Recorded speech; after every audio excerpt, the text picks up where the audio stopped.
So I have a witness whose name will not get mentioned, and I won't even play her words.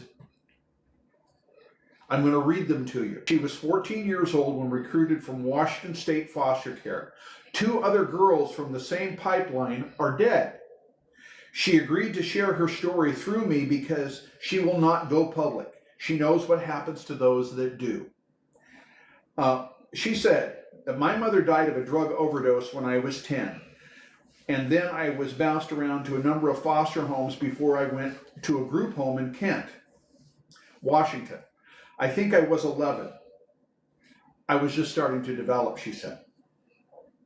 The woman who owned it and her husband said that I would make a great model and that wouldn't I like to do that? Well, I was living in foster care, so sure, I thought, and they taught me some stuff about makeup and they taught me some stuff about fashion, and he took some pictures of me when I was in a swimsuit.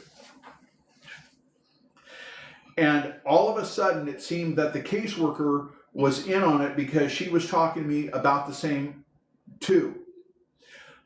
Shortly after my 14th birthday, I got to ride in a really cool corporate jet. The idea was that I was going to go to the East Coast to become a model.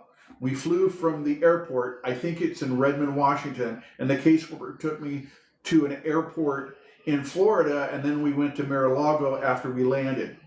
I got to meet Ms. Maxwell, and I was under the impression she was going to be my agent.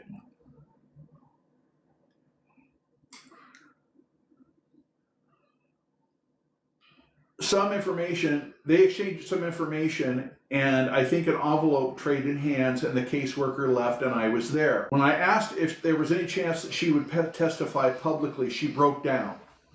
Okay?